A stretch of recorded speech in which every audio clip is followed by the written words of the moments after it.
I'm going to read a sutta from the Anguttara Nikaya, 7s. This is Sutta 36.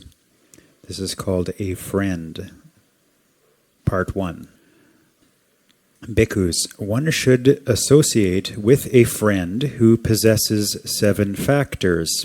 What 7? He gives what is hard to give. That's number 1.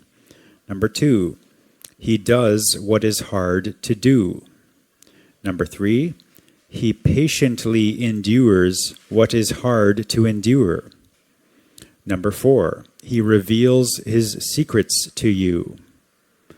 Number 5, he preserves your secrets. Number 6, he does not forsake you when you are in trouble. Number 7, he does not roughly despise you. One should associate a friend who possesses these 7 factors. A friend gives what is hard to give, and he does what is hard to do. He forgives you your harsh words and endures what is hard to endure. He tells you his secrets, yet he preserves your secrets. He does not forsake you in difficulties, nor does he roughly despise you. The person here in whom these qualities are found is a friend. One desiring a friend should resort to such a person. I thought this would be a nice one to read because, as many of you know, Sister Wee's funeral memorial was yesterday. I'm sure many of you were there. And she was a good friend to many of us. And I felt that it's good to dwell on appreciating the friends we have because they might not always be with us. You know, just 2 days before Sister Wee passed away, I had a very brief conversation with her here. We only talked for like 1 minute, and it was right before the alms round, and I had no idea that was going to be the last conversation I'd ever have with her. So that was quite a shock. I learned from Brother Chua just 2 days later, oh, Sister Wee passed away, and I couldn't believe it. So, I feel it's worth going over these reasons to appreciate our friends and even pick our friends when we can.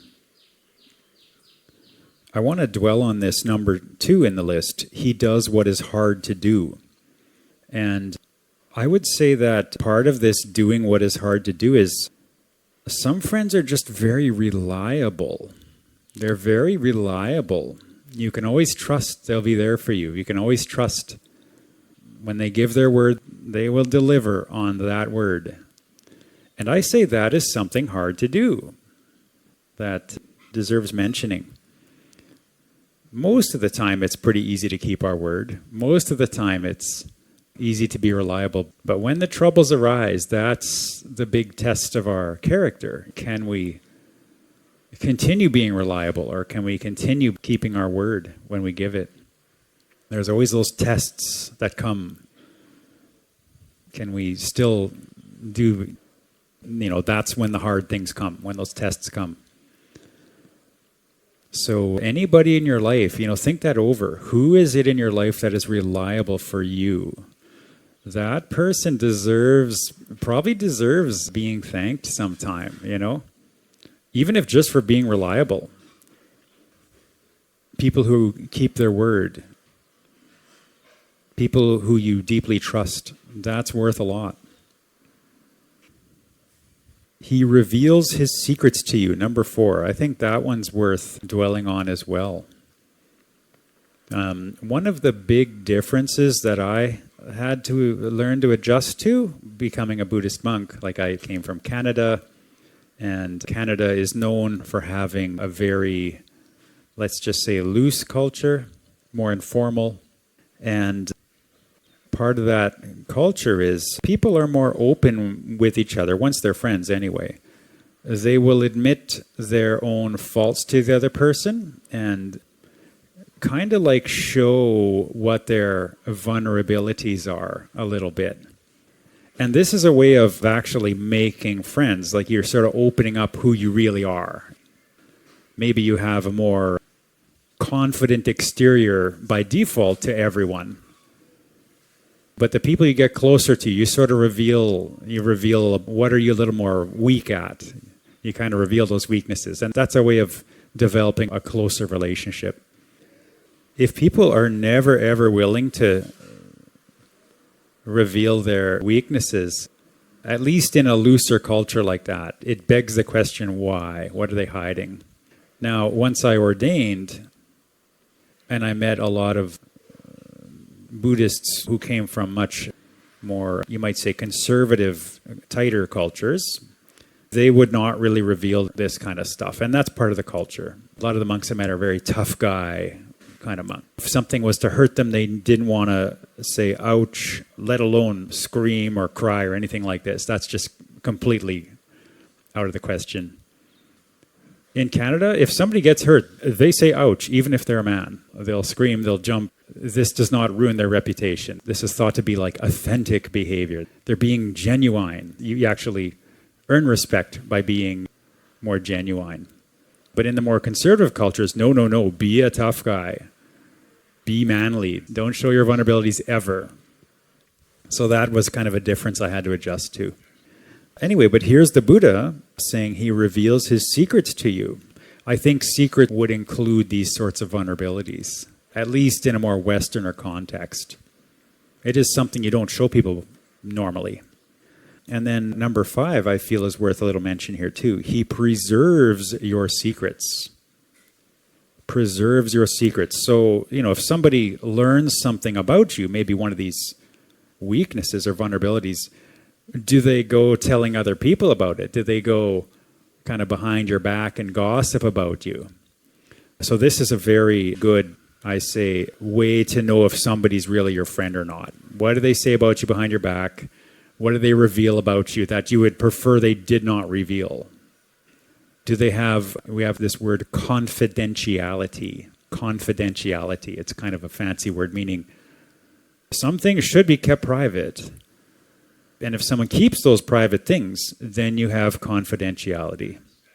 It's a form of respect, really. I feel social media deserves a special mention here because it's terrible at confidentiality.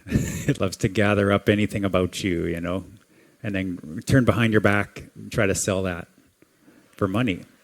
And that, you can't call them a friend if they're doing that. Like, I suppose they need to make money. That's fine. I would far prefer they just charged a small fee to use the service and then they don't collect that information. Just charge what it's worth. Don't have to be dishonest and secretive about what's happening. It all comes out eventually anyway. People figure out what's happening. He preserves your secrets. So even though social media was never invented at the time of the Buddha, there is something here we can find in the suttas which we can sort of apply. You know what I mean? Like we can use this. Oh, look, the Buddha said it's a good thing to not gossip about people. Keep the confidentiality when it's a good thing. What especially prompted me to pick this sutta is I had a conversation with my mother yesterday, and a close friend of hers just passed away. And just like my little example with Sister Wee, when I didn't know, I'd never talked to her again. This happened to her too, just recently, where she saw this friend. She'd known this friend for a long time. She saw this friend in public, but visiting with some other friend, and figured, okay, well, I would say hi, but maybe I won't intrude right now. But then just a short time later, then that friend passed away in their sleep. So then my mom thought back, that was the last time. That was the last chance I had when she saw that friend, and decided not to say anything. I guess I'm just suggesting that mentioning things you would like to say to somebody while you can is a good thing. I know in Buddhism, especially monasticism, it's got a strong culture of like, always be silent by default, don't chit-chat frivolously. If you can avoid saying something, don't say it. It is very pro-drop, as they say. Pro-drop, meaning favoring silence. It is for dropping any words if you can. It is pro-drop. Pro means like approves of. Drop means just drop saying it. Don't say it if you don't have to. My guess, this is my own personal opinion here, is at the time of the Buddha in India, and Indian culture is the context. I don't know about you, but do you have any Indian friends? The Indian friends I've made, they're very talkative. Very talkative. I was just talking to an Indian monk I know about a week or two ago, and I was willing to have an hour-long conversation. I hadn't talked to him in years.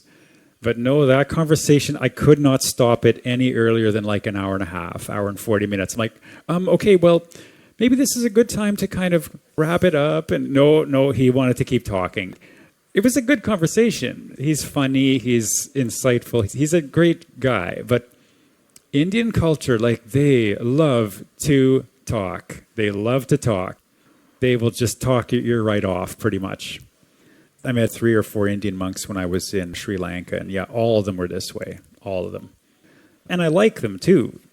So I think that when the Buddha, this is my own, like I say, opinion here, but I think the Buddha, when he was saying things to the monks like, either speak on the Dhamma or remain silent, that's quite a strong language to get them to really, really minimize their talking.